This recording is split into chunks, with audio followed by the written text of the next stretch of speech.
सबको जयसु। प्रार्थना ही विजय में प्रार्थना आंदोलन में आप सबका स्वागत करते हैं।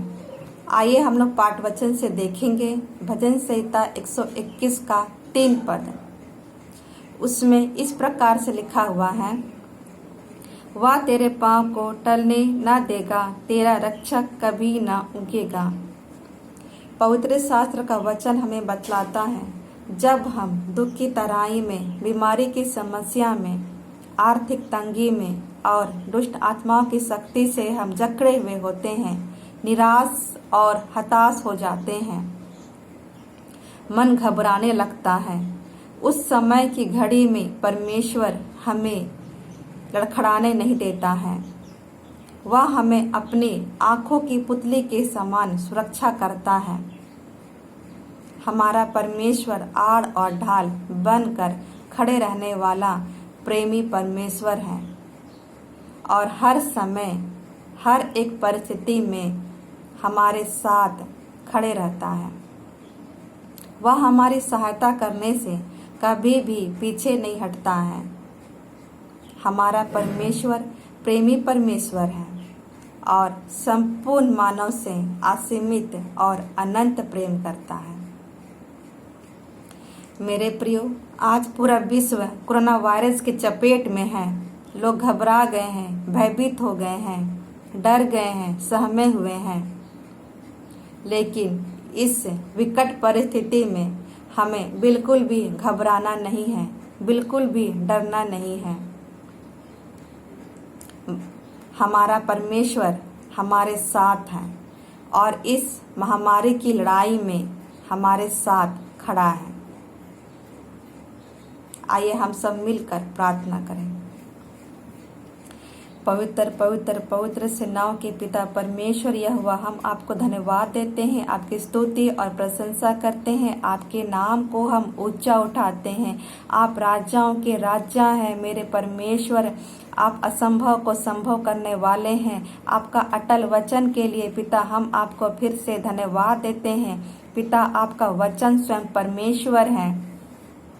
पिता, हम प्रार्थना करते हैं अपने देश और पूरे विश्व के लोग जो कोरोना वायरस महामारी के कारण डर गए हैं और भयभीत हो गए हैं पिता, और बेरोजगारी की समस्याओं से जूझ रहे हैं पिता, आप विश्व के एक एक परिवार के सदस्यों को अपने धर्ममय हाथ से संभाल लीजिए और अपने उस क्रूस के लहू से सुरक्षा प्रदान कीजिए।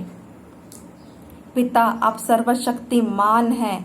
पिता, आप सामर्थी हैं। पिता, आप दयालु हैं। पिता, अपनी अलौकिक शक्तियों से कोरोना वायरस महामारी को आप हमेशा हमेशा के लिए नष्ट कर दीजिए, ताकि संपूर्ण मानव जाति आपके चमत्कार को देखे और आपकी प्रशंसा करने लगे। पिता, मैं आपको धन्यवाद देती हूँ।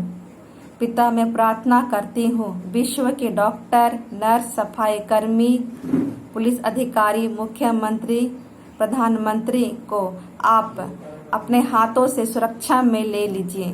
आप उन्हें बल, बुद्धि, सामर्थ्य से भर दीजिए जो दिन और रात लोगों की सेवा में तत्पर हैं। आप उन्हें हर एक वायरस से बचा कर रखिए। पिता, मैं प्रार्थना करती हूँ जो कोरोना वायरस से पीड़ित हैं और जो लोग कोरोना वायरस के संक्रमण में पाए जाते हैं पिता, आप उनके शरीर के कोरोना वायरस के जीवाणु, विषाणु, कीटाणु को आप नष्ट कर दीजिए। आप यहोवा हीरे हैं, आप यहोवा शम्मा हैं। आपका वचन कहता है, मैं तुम्हारा चंगा करने वाला परमेश्वर हूँ। मैं विश्वास करती हूँ कि आपने अपने वचन के द्वारा पूरा कर दिया है। पिता, मैं प्रार्थना करती हूँ जो प्रवासी एक राज्य से दूसरे राज्य में फंसे हुए हैं पिता, आप उनका उपाय कीजिए ताकि वह सुरक्षित अपने घर जा सकें। पिता, मैं प्रार्थना करती हूँ इस कोरोना वायरस महामारी के कारण लोग बेरोजगार हो गए हैं और आर्थिक तंगी से जूझ रहे हैं पिता, आप उनका उपाय कर दीजिए। आप दयालु परमेश्वर हैं, आप अनुग्रहकारी प्रेमी परमेश्वर हैं पिता, आप उन पर दया कर दीजिए ताकि वह अपने परिवार का आर्थिक रूप से भरण पोषण कर सकें। पिता, यह छोटी सी प्रार्थना तेरे बेटे यीशु मसीह क्रिस्त के नाम से मैं मांगती हूँ। त्याग से सुन और स्वर्ग राज में ग्रहण कर। ऐसा ही हो। कल कोई भाई या बहन आपके लिए वचन को पढ़ेंगे और प्रार्थना करेंगे। जय यीशु की।